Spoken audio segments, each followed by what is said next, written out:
Hello and welcome back to another season of the Reddit League. We're in season 7 now. This time the break was a little bit shorter than, between past seasons.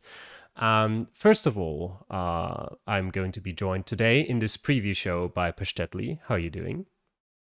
I'm doing great. It's a pleasure to be here. It's my first Reddit League preview show, Mhm. so this is another honor that you invited me, I guess. And yeah, I'm excited to get over the spreadsheet. Yep, and we'll do so in a minute. Before we get into it, though, one quick announcement regarding the Reddit League shows this season. Actually, two quick announcements. So Tom unfortunately doesn't have the time anymore to provide the graphics for these shows. If anyone has a lot of free time on their hands and wants to contribute, I'd welcome it. If not, no problem. We've got the spreadsheet here. We'll be fine with that. And another thing, I am also now working full time since the beginning of March, so I don't have quite as much time anymore as I used to, which means that match casts are probably not going to be happening with any sort of frequency at all, to the point where there might be one or two over the course of the season if there's some really interesting matches that I feel up to casting. But other than that, probably only if other people really want to do some and find the time to help me out there. And for the shows themselves, I will still continue doing them, but not in the same frequency. There won't be one every week, but I will still cover all of the results or, all of the happenings in Reddit League.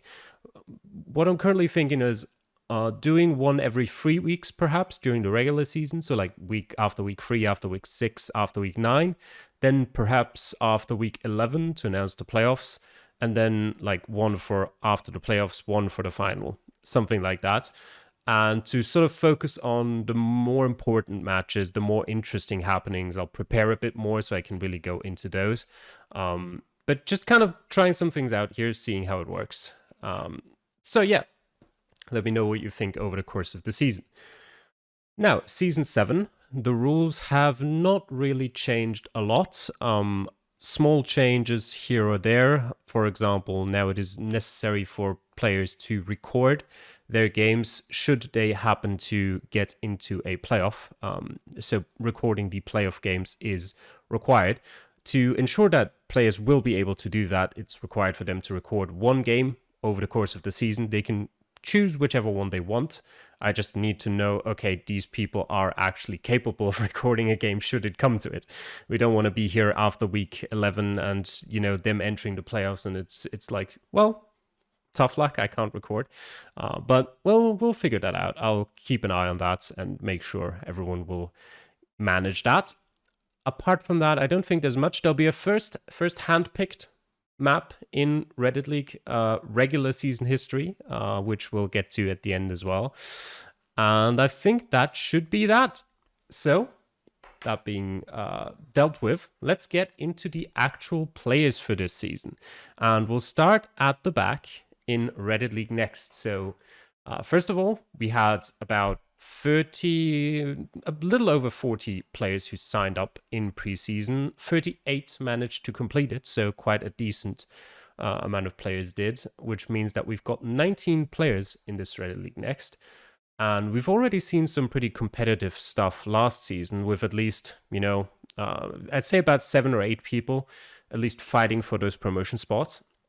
And looking at that list of players, I think we're going to have at least a similar amount, if not more people actually playing some good Geoguessr in here. What do you think, Paschtetli?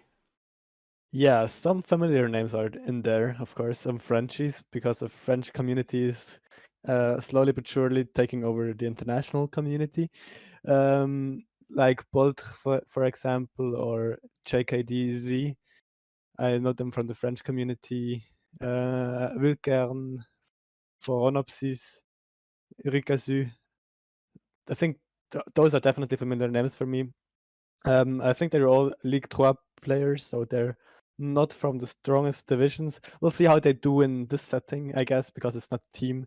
It's not a team competition with the Reddit League. You can't really compare that stuff, but we'll see. We'll see how they do. I'm very curious. They at least have some Geoguessr experience, which might be very helpful for them.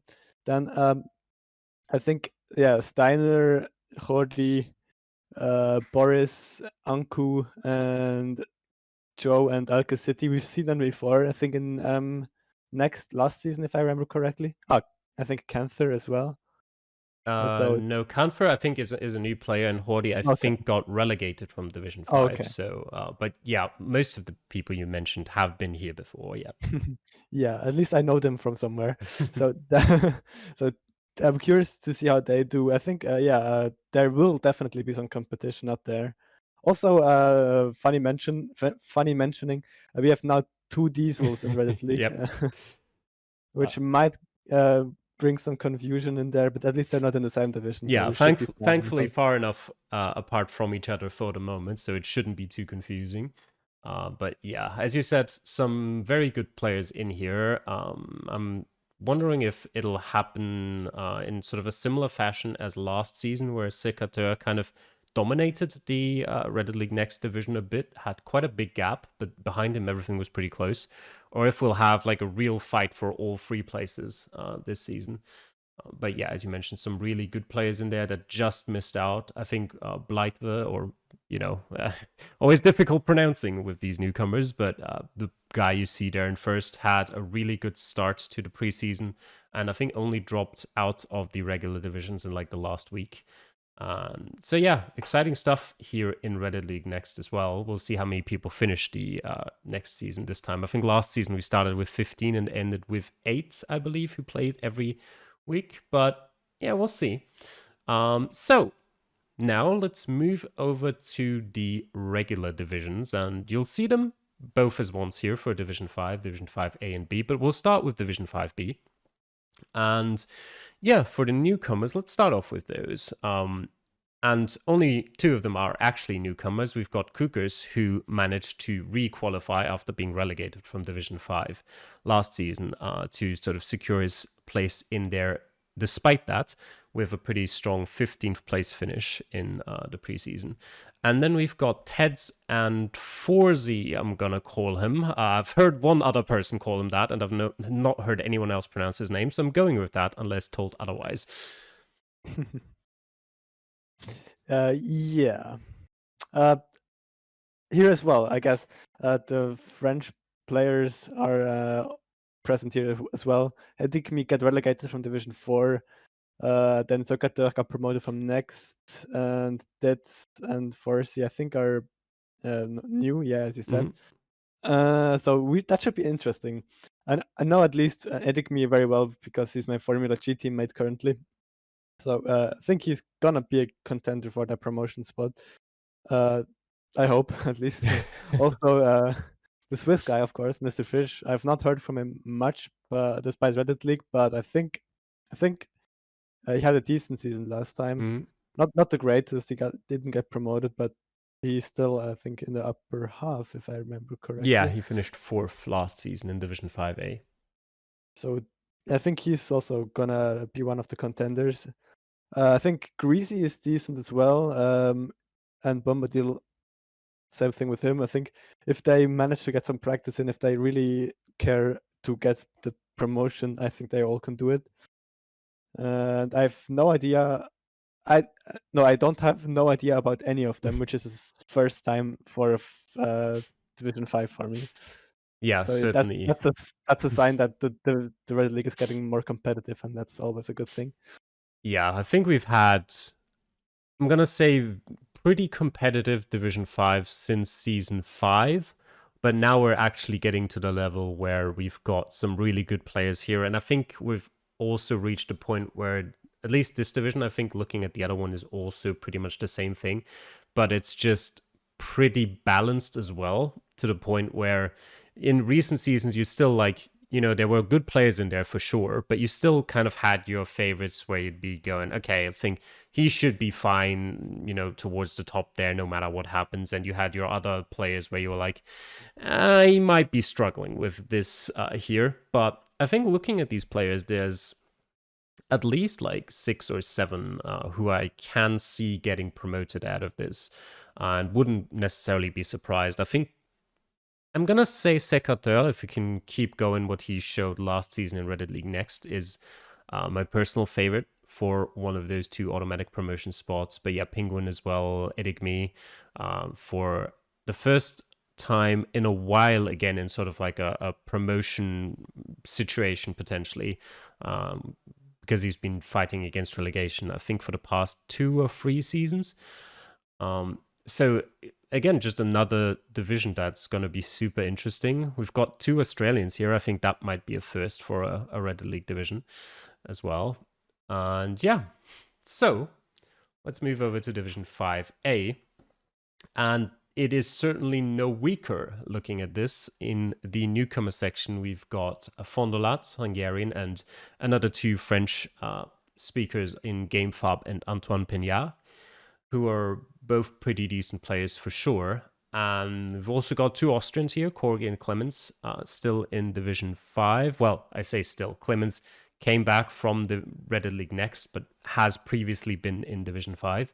Corgi sustaining that position here. And from Division 4 coming down, Danny and Laban Greb, who also, I mean, Laban has been here for a long, long time. We know that he can show up in some weeks here and there. And Danny's also shown some promise as a newcomer last season. Definitely a Division 4 back then, a bit too much for him, but he's had some very good weeks in there. Yeah, definitely. Yeah, I think Arnaud No is one of the best players in France, or on the France map rather. So I think he has it in himself. So if he wants to get good at other stuff, I think he can do it.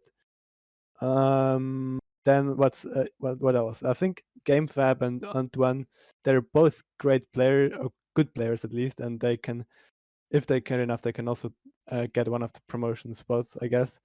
And here are more players I haven't really heard of, like Fondorla and Corgi Morgi. I've heard their names. That's about it.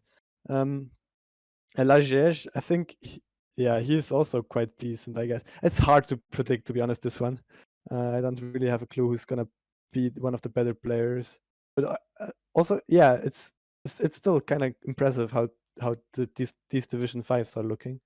Yeah, and I think not necessarily like it's not a problem or anything, but just I guess kind of a unique thing in the French community is that there's quite a few players who are pretty decent or very good at the game, but who just sort of take it a bit more casual in some aspects, which makes some of their results difficult to predict because you never really know how serious they're going to take a competition. We've seen something like that from Lajej, for example, last season. I think GameFab is another person like that, where if he really takes it seriously and actually practices, I think he can fight for some promotion places here as well. But if he just, especially in their first season, usually French players here in Reddit League don't always have the greatest of performances, but we'll see what they can do this time around.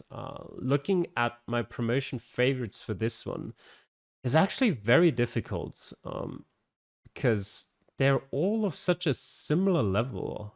I think, honestly, actually, looking at it again, even though he hasn't had the most amazing preseason, I think Antoine Pignard is definitely someone I could see fighting for promotion spots.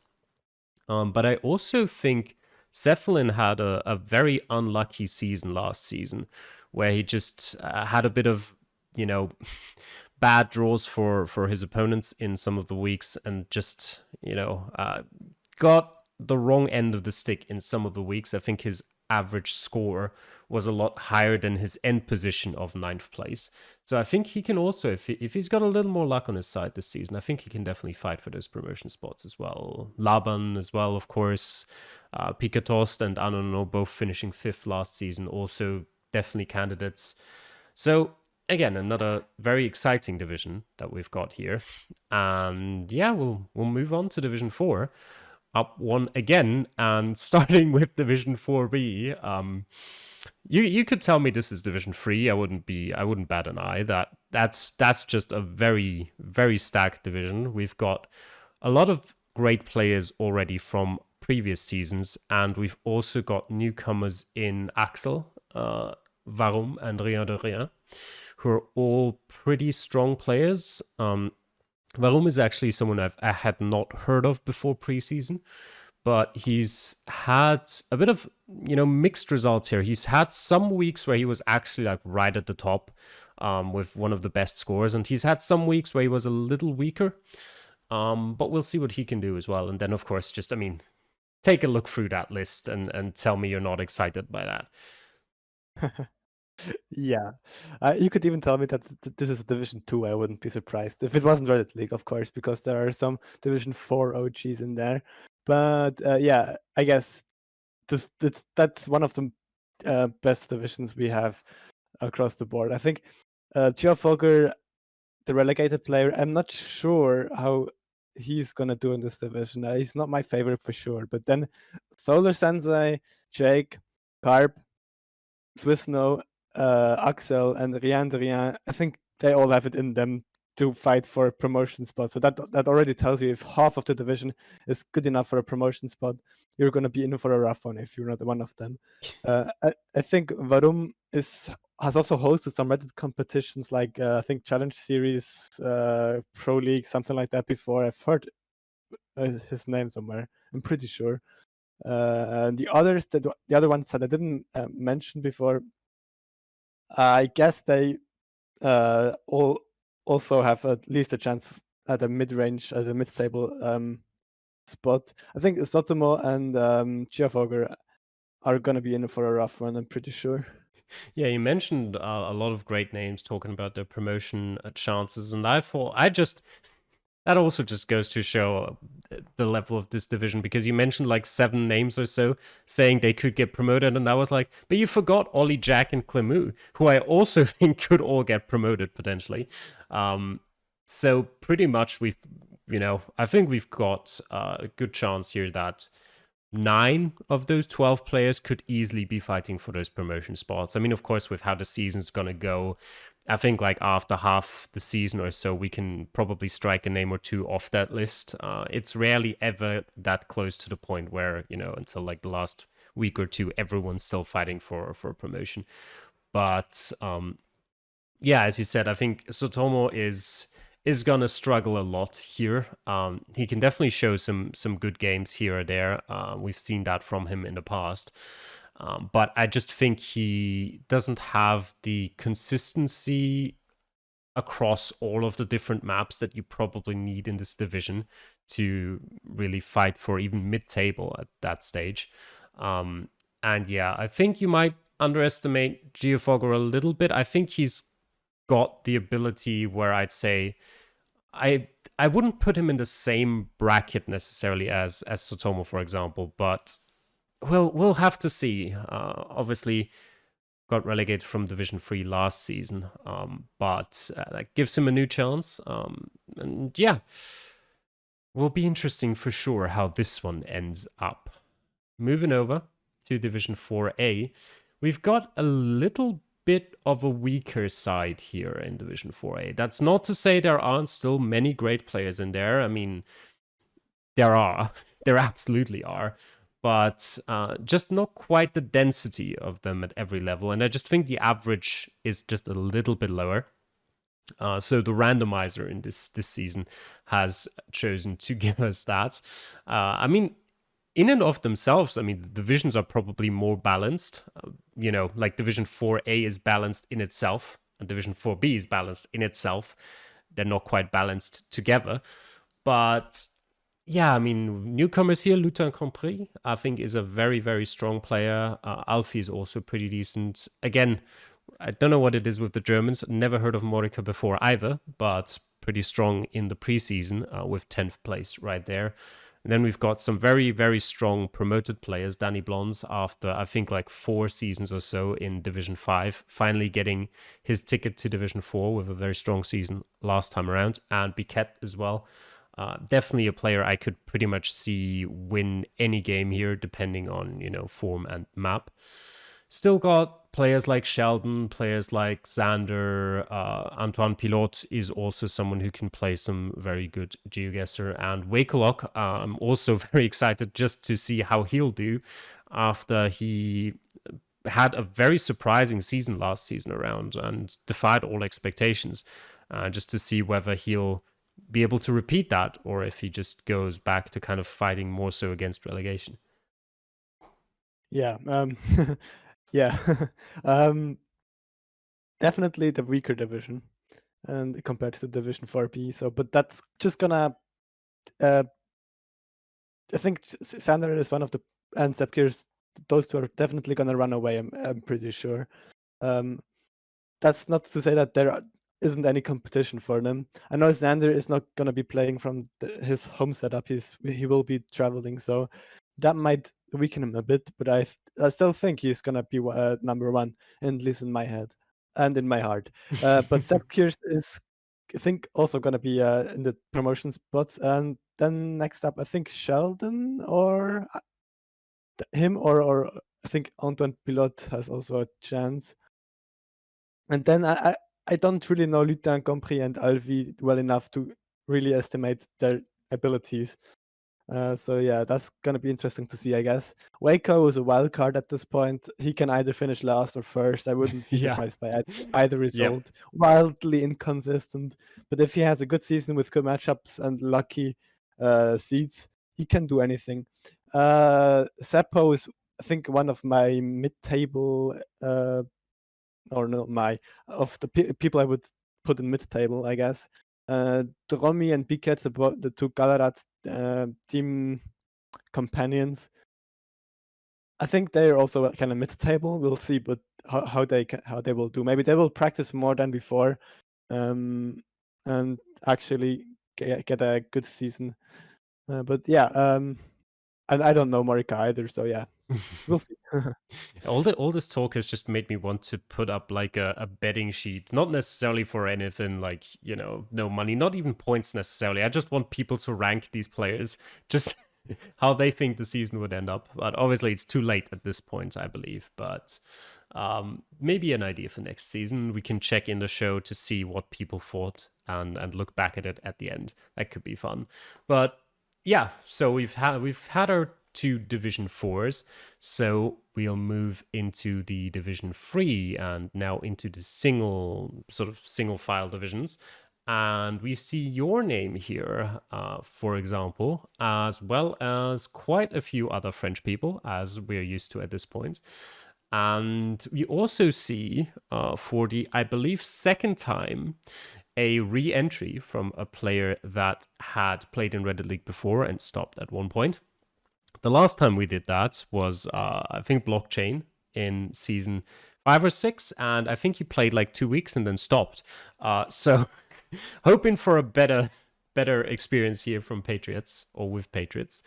And then we've also got F. Brasseur, who has a very French name for an Italian, but yeah, finished 7th in preseason, showed some good results there. So excited to see how he does as well. It was an incredibly tough preseason, so shout outs to him. I wouldn't have qualified for Division 3 if my preseason scores would have counted. So yeah, definitely a player I have to be scared of based on the preseason results, of course. But yeah, it's my 5th season and I'm suddenly not in Division 4 anymore. That's a nice sight, for me at least. And yeah, Lunacy got promoted next to me and with me from my team, from my La Ligue Inter community team. So that's gonna be nice to at least have one teammate to derby with instead of like 6, like of like the 6 we had last season. Anyway, yeah, Hexalt and Mick Pete got also promoted. I'm more scared of Hexalt than Mick Pete, to be honest. I beat Mick Pete last season, and I never won against Hexalt before. So yeah, I'm curious to see how it goes this time around.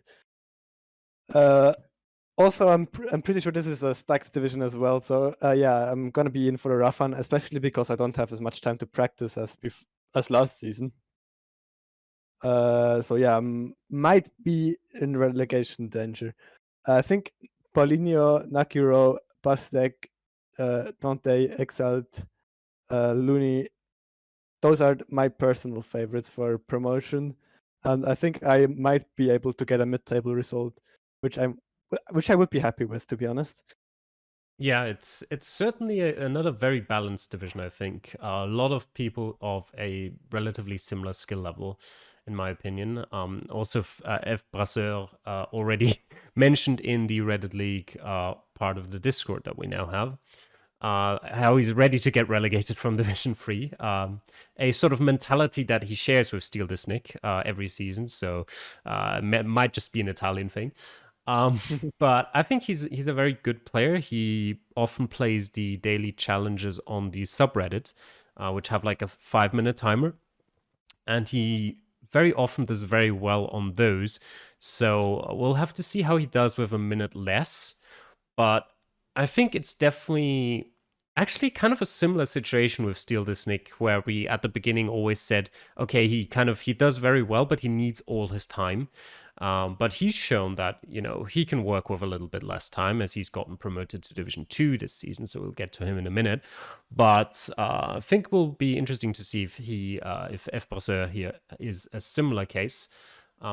But yeah, looking at favorites here, honestly, it's very, very hard to tell. I think, yeah, as you mentioned, Hexalt is definitely someone that could be fighting at the top here. As always, Pastek depends on how seriously he takes it. Going back to what we said last division about the French players. Nakiro as well, always a good candidate depending on how it goes for him. I definitely think Freckles, depending on how his luck turns out, could be a candidate. Lunacy, of course, depending on how much time he has to practice and stuff like that. So yeah, it's just I say it for every division now, but that's just because it's true. It's another very interesting division, and we'll be looking forward to who ends up where here, as we'll move on to Division 2, where we see 3 newcomers, and the newcomers are getting pretty scary now, in part at least. Ottawa is a very good, very, very good French player.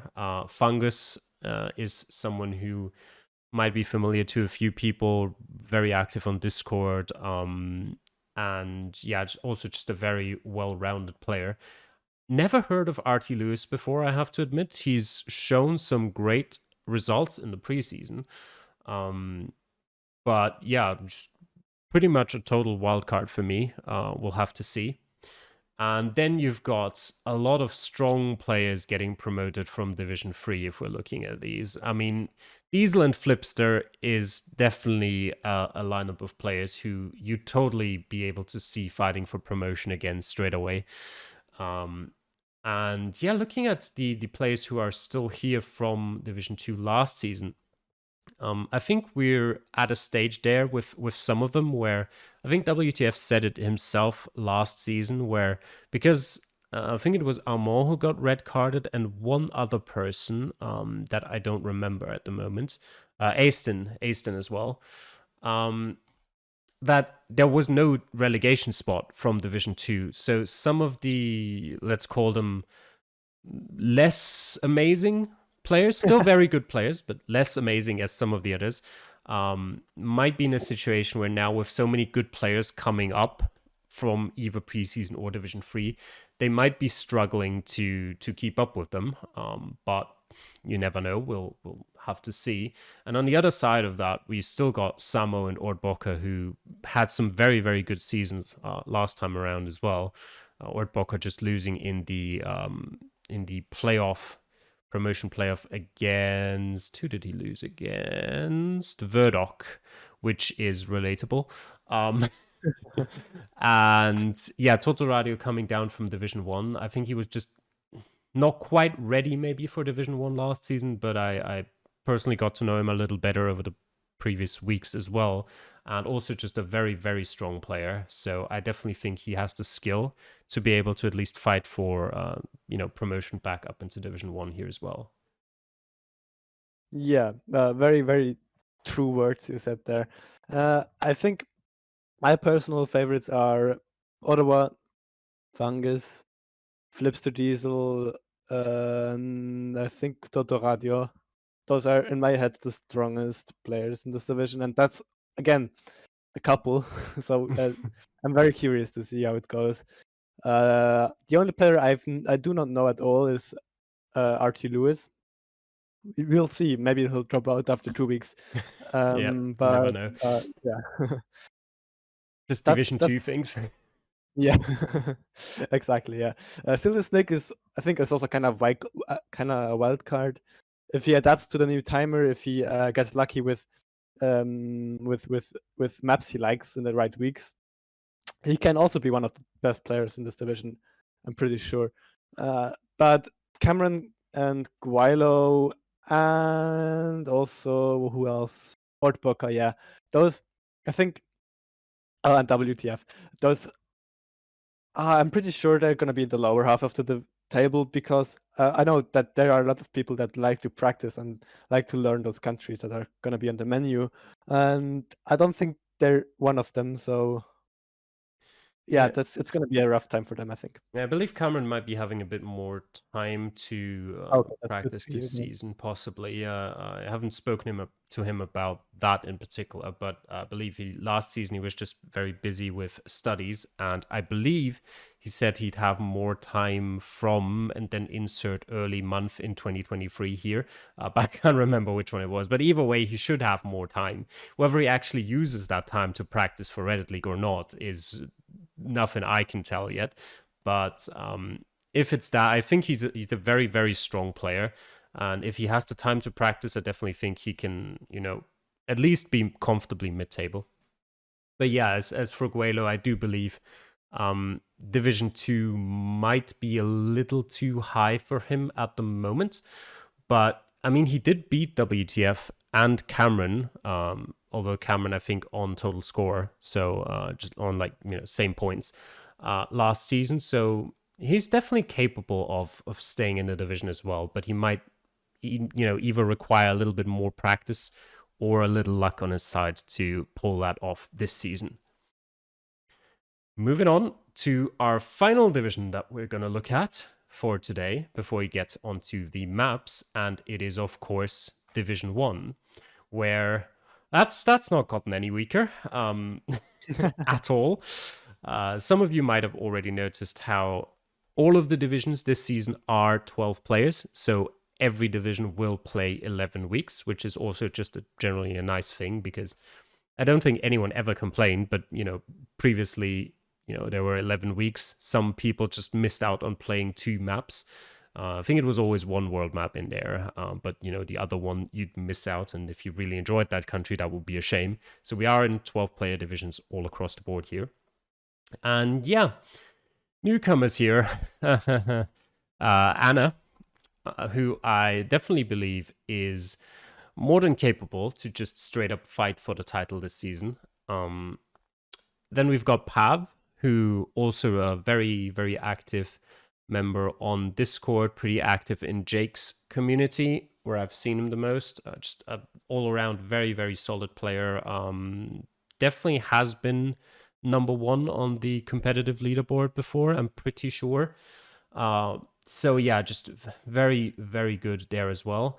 And we've got Emily back. Some of you might remember her from I believe it was season 3, where she made a brief showing in Division 5 and was decidedly mid-table.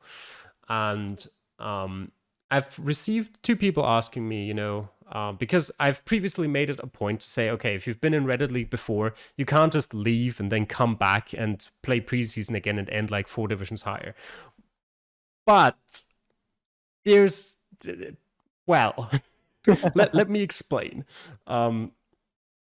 That is kind of the case how I still want to handle it. For example, Patriots returning this season. I did put him back into Division 3. The last season he played, I think, was season 5, where he ended up getting relegated out of Division 2. So he's put into Division 3. The reason why I did that way and did the things differently for Emily is that Patriots had already been playing Reddit League for like 4 seasons. So I had a very good idea of how good he is. And I thought, looking at how his previous seasons had gone, putting him in Division 3, gonna be no problem. He'll fit right in there.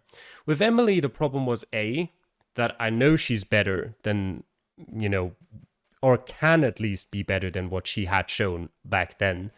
And the other part of it is she's played for 1 season.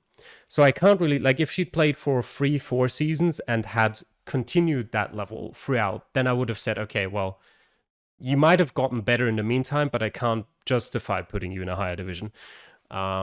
Because her appearance was so short, I just felt like it wasn't really the right thing to do to put her in Division 5, because it's probably not going to be too much fun for her. It's probably not going to be too much fun for the other people in Division 5 if she would just dominate. I mean, there's always the chance that she wouldn't, but I feel like it was fair. She had a very, very strong preseason, and I think for like the past 2 seasons, yeah, I've handpicked all of the preseason seats so that they actually really challenge the players and really test their skills.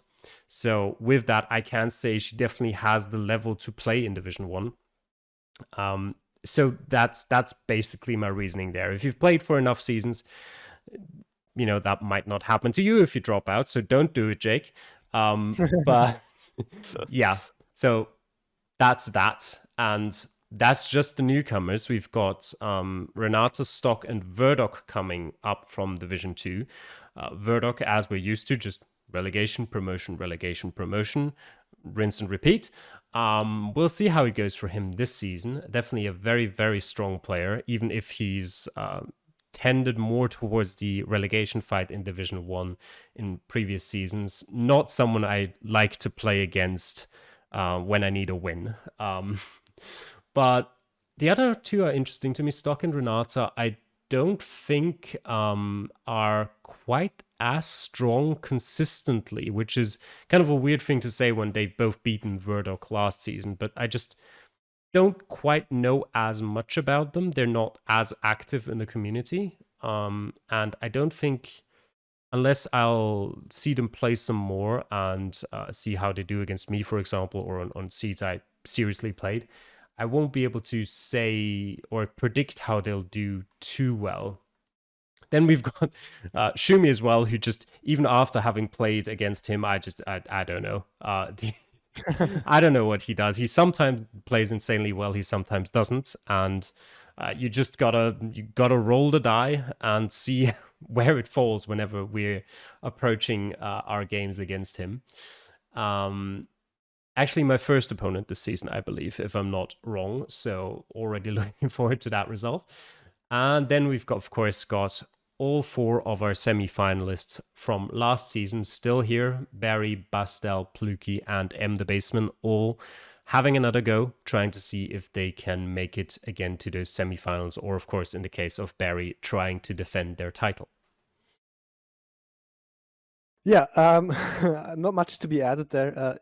I think my personal favorites are Barry, Pastel, Pluki. Then it gets messy. Of course, Anna as well. But then it gets messy because the rest is very uncertain.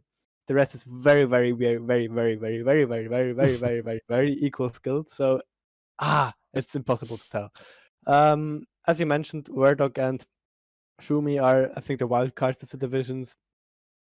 Impossible to predict if they're gonna be in the upper or lower table. If they have a good season, they might even fight for promotion, but I don't think so.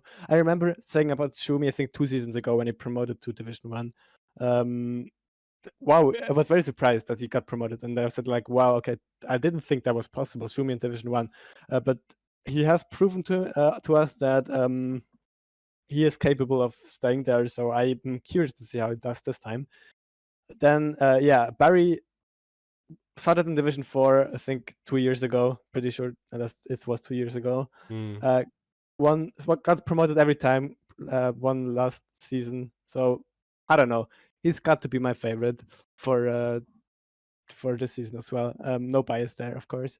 And yeah, Pav. I know him from Jake Lyons Discord. I know he's a great no-moving player. I'm curious to see how he does in the settings. Apparently, he had a great preseason, so this should be interesting.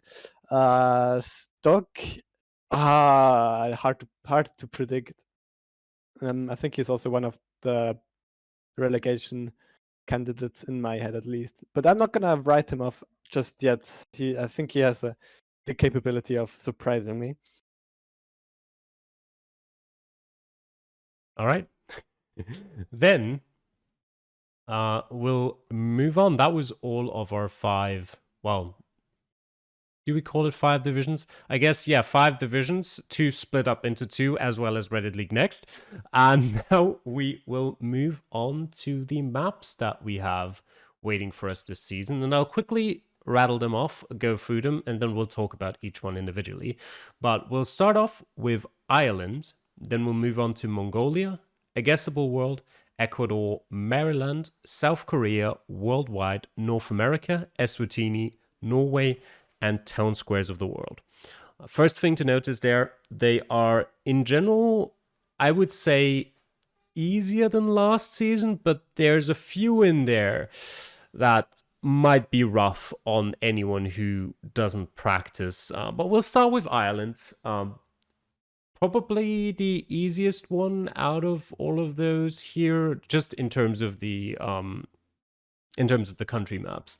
What do you think? I totally agree. Ireland, I think, is definitely the easiest map here. It's an easy start into the season. Not much practice to be done there. I've had, I think, like 6, 7 games of Ireland played so far. And I've got above 23k every time, and above 24k every time but once. So either you're in the middle of nowhere without any information, it's impossible to landscape guess. So that's gonna be like 100 points, or it's gonna be 4990 or above. The only thing I had trouble with so far is pinpointing, because for some reason the intersection guesser map doesn't, or no, the intersection guesser map. No, wait a second. The intersection guesser map uses OpenStreetMap for for location generating, so the intersection don't necessarily show up on Google Maps, and that's a problem because some locations are impossible to pinpoint then. And yeah, that's the only thing that's stopping me from 25k almost every seed. So yeah, that's definitely gonna be the easiest map here. Yeah, OpenStreetMap really enjoying mapping the driveways of people in Ireland. So you do end up in locations like that a lot. Thankfully, usually a driveway also means there's a house there, which shows up on a map and therefore makes it pinpointable. Not always the case, but I found that, I'd say about 95% of locations are pinpointable, even if there isn't a street there that actually makes an intersection on Google Maps. The problem is that, of course, it will take longer if you don't have an intersection to confirm with. And also, you can never really trust Google Maps in countries like that on which of these driveways is actually mapped on the map and which isn't, because some of them are, just some of them aren't. And I think that might definitely prove a little bit costly in terms of at least time for the players. I definitely would recommend, if they think they can fairly easily 25k Ireland or fairly easily 25k to seed, to maybe not like fully wait until the last second or let the timer run out, and maybe hurry up a little bit, because the tiebreaker is time. So if like more than half the division 25k to map, you don't want to like be all happy about a 25k and then end up with 1 point because you were the 7th fastest, which would be a bit unfortunate. But yeah, as we said, it's the easiest map of the season, the easiest country map of the season for sure. So I'm expecting a lot of 25Ks here, and I'm expecting quite a few things to go down to time as a tiebreaker. Of course, it's only relevant if it sort of goes over that middle half of the table for bonus points, if it goes over 6th and 7th place. If there's 4 people with 25k, the time doesn't make a difference. And of course, as always, a 25k is still better than a fast 24,999. So make sure you've at least got the pinpoint correctly before you're guessing. Moving on is where it starts to get interesting. We've mentioned it before. Our Or first, painful. or painful, definitely. For some people, it will be. But our first handpicked map of Reddit League regular season history is Mongolia. It will be handpicked for 2 reasons, actually. I would like to move some more handpicked maps into the regular season in the future. Mongolia is kind of a little bit like a trial run. We'll see how it goes this season, and then we'll move to maybe like 3 or 4 handpicked maps next season. That's one reason. And the other reason is that Mongolia's coverage is pretty goddamn awful when it comes to accuracy in relations to, where the Google car drove and where the roads are on the map and in real life. And the other reason is that there is pretty much no information anywhere about 90. If you just randomly generate a polygon map of Mongolia, about 99% of the time you don't even need to move because you'll not find any info anyway. So handpicked in this case to sort of make it a little bit more interesting and make moving at least worth it in more cases. I don't promise that there'll be great info anywhere, but you'll at least be able to figure out a little bit more by moving, and also all of the locations will be pinpointable. Not easy necessarily to pinpoint, and also not easy to find in the first place, but if you do get to that stage, you can make a 25k happen. In general, of course, Mongolia is super difficult country to play because of some of the things I mentioned before, especially its very rural nature and, it basically providing no information to the player whatsoever. So there'll be a lot of players, I imagine, looking back at I don't even remember, like 170-page Google document about Mongolia metas. And I think doing so can definitely prove to be worth it. Obviously, with the handpicked fashion, maybe a little diminished returns from that rather than, a completely random map, because there hopefully won't be as much landscape and meta guessing. But it will probably still help quite a big deal. But yeah, you looking forward to Mongolia? Not in particular, no. I'm looking forward to see how you're gonna handpick those maps. That's the thing I'm looking most forward to, because Mongolia is such a weird country, and even though it's handpicked, doesn't mean it's gonna be easy. It's definitely worth it to read the Komu doc. I think it's gonna be the most important resource to practice Mongolia.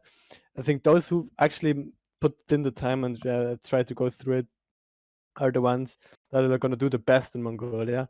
And those who are just not gonna practice, they're gonna have scores of between 0 and 10k at best. So yeah, it's gonna be vastly different in scoring, or in results rather. That might already separate some players in the division. Yeah, I'm really curious to see how that goes. I don't really appreciate, or I don't really like countries like Mongolia where you just have to learn meta, because I find that kind of boring. I like Yep. the aspect of finding science and triangulating information and stuff much more diverse and interesting. So yeah, that's just my personal that's just my personal opinion, and yeah. Yeah, we're gonna be playing a game of how much are 3 points worth to you. Gonna be seeing how much time people invest into that. But after that, we'll move on to a guessable world. And some people might mistakenly think, upon reading the name A Guessable World, that that would be an easy world map. It is not. It is not in the slightest. Probably actually the most difficult out of the 3 world maps we've got here. It's pinpointable, yeah, but beyond that, it's certainly a world map. There's definitely more difficult and worse ones out there, for sure as well. But don't let yourself get fooled by the name. Do you have any strong opinions about A Guessable World, or should we move on to the next one? I mean, it's handpicked locations, so that's a good thing. It's not AI gen, which is usually worse than handpicked locations for moving games. You say that's a good thing. A balanced world is also handpicked locations. Yeah, but that's not comparable. I think the regular handpicked world map is most likely more doable than an AI generated world map. Also more interesting to play. So yeah, I'm kind of looking forward to it because I want to see how it plays. but that's about it. Yeah, all right. Then let's move on to Ecuador, which I also think is a fairly interesting country to play. There's a little bit of meta here again. Probably want to be learning the taxi letters on their roofs. At least that, because it will definitely help. Other than that, I generally find Ecuador to be an interesting country to play. To me, it's not too difficult in rural areas, but Ecuadorian cities can be really rough because Oh, you stop that. it's hard. It's generally the case for a lot of South American countries, but you have some where that is mitigated by other things. Like in Brazil, it's hard as well, but you've got area codes or some things like that there. But it's very hard to find the name of the damn city that you're in Ecuador. Even beyond that, once you do, some of the bigger cities can be difficult to pinpoint too, of course. But you're not worried about the pinpointing if you can't find which city you're in. And that's probably the main reason why I'd recommend learning the taxi codes. They're not always fully reliable, of course, but just if you see a couple of them, it's pretty likely that you are in that state/province. I don't know which one it is for Ecuador, and Region? yeah, I don't know that vague administrative construct that they use in Ecuador, and once you kind of know which region you're in, you probably can tell, okay, this is a huge city. It's probably the main region, the main city in that region. So that can help quite a lot. But yeah, Ecuador is, I think, definitely going to be interesting. One of one of the countries I like to play a bit more than others. It's it's very practicable. Landscape is kind of diverse, Yeah. kind of just decent. Movement is not all too bad. Yeah, I don't mind playing Ecuador. I really don't mind. Mm, Except if I'm in Quito, then I'm just gonna scream and run away. But that's just about it. Yeah. yeah, Quito is Quito. Um, But yeah, moving on to Maryland, which I also think is a fairly interesting US/Canada state that we have this season. Relatively small, I believe, but I still think it's, as far as I remember, although I should probably take another look at it now because I actually can't remember where exactly Maryland is. Right, it's And over you, there. sir, are in Division 1 of Reddit League. Well, I knew like roughly, like I know where it is in the sense that I know it's East Coast USA, but I don't know like the exact borders of it pretty much. Yeah, yeah. Um, but yeah, it's relatively dense, I believe. So not the biggest state, but I haven't like played any practice games on it yet, so I don't know how easy it's gonna be to find information.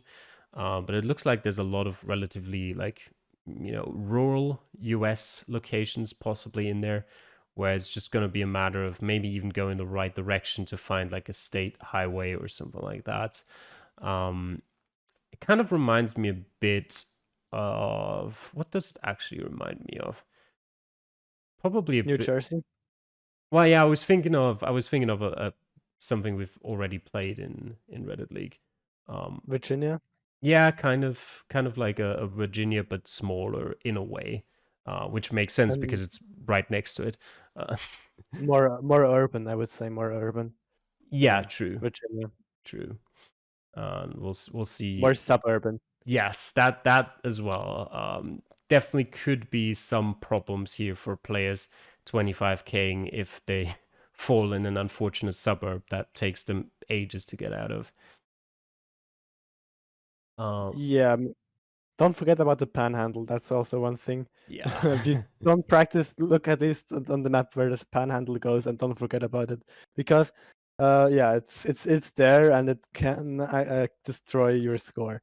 It's I think yeah, it's really similar to Virginia in the sense of its east coast. It has those big urban areas and suburbs, but it's not similar to Virginia in the sense of yeah, there aren't really mountains and there isn't much nature to be explored. I think, but yeah, we'll see how it goes. I think it's a it's a good and slightly different state than the ones we've had already. So that's going to be interesting to see. Mhm. So next one, South Korea. It's also definitely going to be very interesting. We had that map upgrade for South Korea on Google Maps about like 3/4 of a year ago, like 6, 7 months, maybe 8 months, around that long. I think it's been since they updated the map, so it's actually like reasonably playable now. That still doesn't necessarily make it an easy country in any way whatsoever, but it is relatively well signed. I think some of the road numbering systems make a little bit of sense, if I remember correctly. They do. They do. So, again, it might not be easy to pinpoint, especially in some of the more metropolitan, like bigger city areas. But I think it's probably not not the worst map in terms of how much practice it will require to at least get a decent score on it that we've got this season. Yeah. It's probably one of my favorite countries. Or no, I'm actually gonna say it. It's my favorite country this season, and that might be weird, but we've had it in La Ligue, and Sander played it back then. But I was in the lineup for if we would have played it in co-op. Some of you don't understand that. That no worries about that. And I enjoyed it.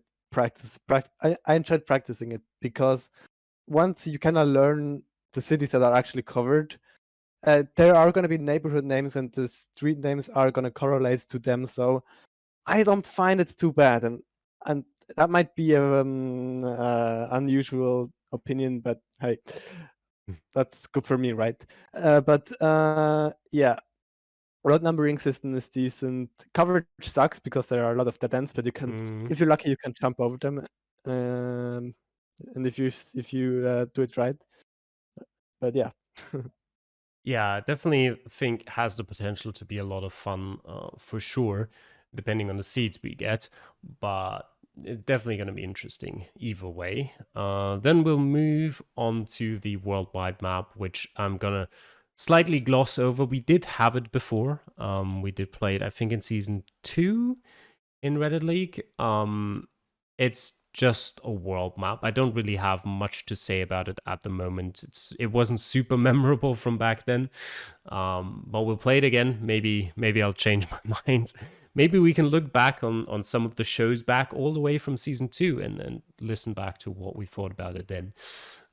But yeah, for now I'm just going to skip over that and move on to North America, which very interesting continent in general to play. Of course, you've got the giant USA there, you've got Mexico there, which is very diverse, you've got Canada there, which all kind of play a little bit differently, and of course, not to forget, you've also got Guatemala, Puerto Rico, technically like US Virgin Islands that you might happen to and end up on, or as the Dominican Republic as well.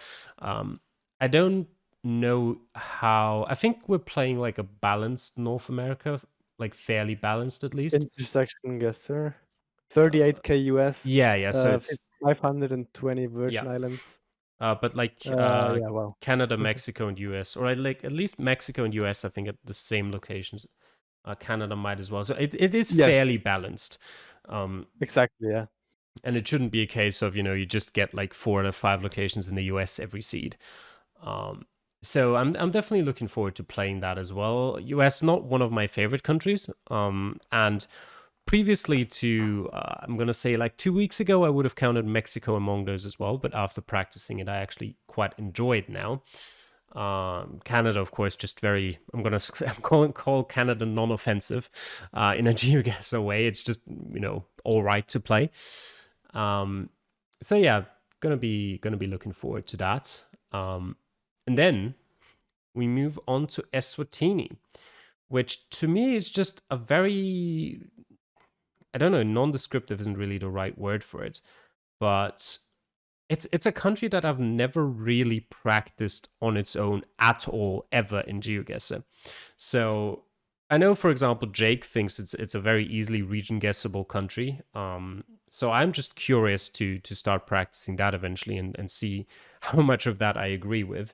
And because, yeah, so far I've just not been having a good time in Eswatini whenever I've been placed in it randomly in like a world seed.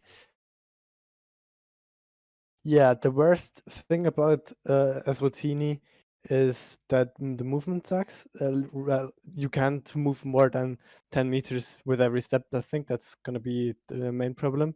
Especially if, because if it's not a handpicked seed, it's gonna be um, a tough one depending on the seed you get. The good thing is it's better than Lesotho in the sense of there are actually signs that you can use every so often, and there are more urban areas, so you're more likely to land in one of them, and that's gonna be easier. Yeah, because they're not very big, and not all of them are covered in their entirety. So I think it's okay.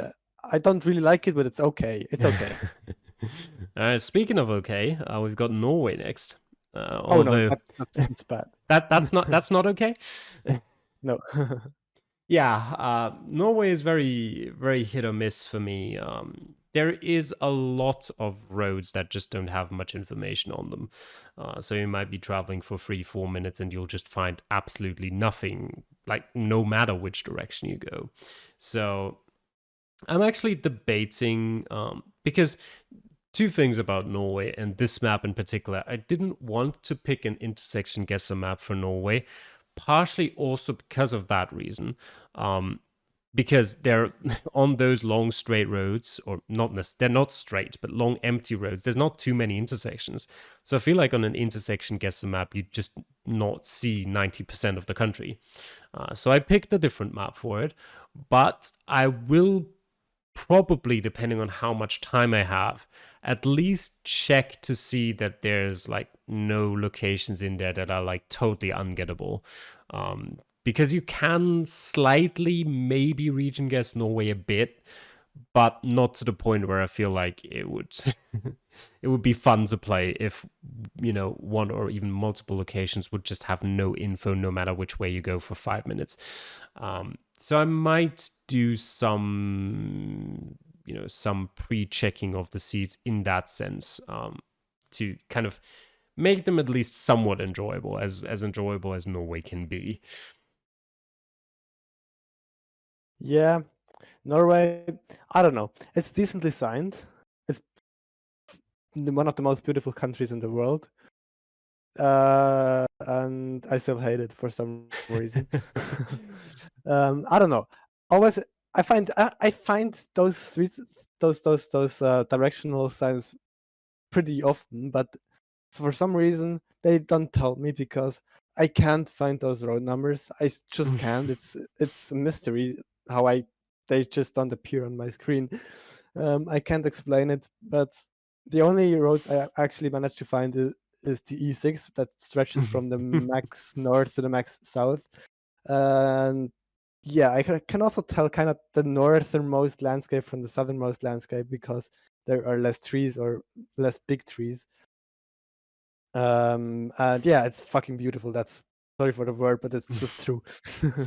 Yeah, it also has that annoying part, speaking of the road numbers, where the 2-digit road numbers can be either white or green on the map, and there's like no discernible reason on, like, if you find one on a sign, you just can't tell if it's going to be white or green. And some people might be better at that, but if I'm looking for a white road that's like 51 or something, and it's big there in giant letters on my screen, but it's green, I'm not going to see it. So that can be very, very annoying as well. Just something you need to know, because it just means you'll have to search the whole map twice, once for a white 51 and once for a green 51. But yeah, overall, I think definitely one of the more annoying countries to play this season, depending on what kind of seed you get. But yeah, well, we'll see. It's fairly late in the season. Adds the factor of maybe some people will be practicing more than others, and yeah, so I just gotta see and make sure the seeds are somewhat playable. Then to finish off, we will have the last game of the season for the regular season on Town Squares of the World, which I have played a little bit of. I currently hold the 4th rank on the high scores, which is pretty nice for a map that's been played like multiple thousands of times. Not that nice because other people can't actually see it on the high scores, so I only know it myself. but it is a fairly interesting map. It's very, I mean, I've played it like maybe 10, 15 times. It's very Brazil biased, I've found, where there's just a lot of locations and town squares in Brazil, which can be pretty difficult to figure out compared to some of the other locations, because there's also a lot of locations in like in Europe especially, but also in some American cities where if you're in a town square, it's just a very easy location to find in 5K in like a minute. And Brazil is just not like that. So I think there's definitely going to be like at least out of the 6 seeds I'll generate for town squares of the world, there's going to be at least one or two that will be like 25K'd by almost everyone, and it'll just come down to time. But I definitely think there's going to be a few in there that might prove a little more troublesome than some people might expect. Yeah, the good thing about the last 2 weeks is that I should be graduated by then, so I have more time to practice. And the bad thing about that is that it's not gonna be the too hardest map that I have time to practice for. But I think Dunsparce of the World in particular is pretty practicable. It's only 3K locations, and if you once you get a good feel about the map, I think it's pretty doable. As much as a world map is practicable, I guess. It's also I think kind of similar, I guess, to the map we had last season. What was it called? Volvo do The your Mr. ships Blue we map. had. No, the Mr. Blue map. One location in every city. Yeah, that one. I think there's gonna be some tiny towns with town squares that are in the middle of nowhere, and then there's just Times Square, New Yeah. York, in there with no move 5K. Yeah, we'll see how it goes. Yeah. All right, and that will do it then for us for today. So we hope you're all excited for the season to come. We certainly are. Hope you enjoyed watching, and we'll see you next time. Till then, bye. Bye bye.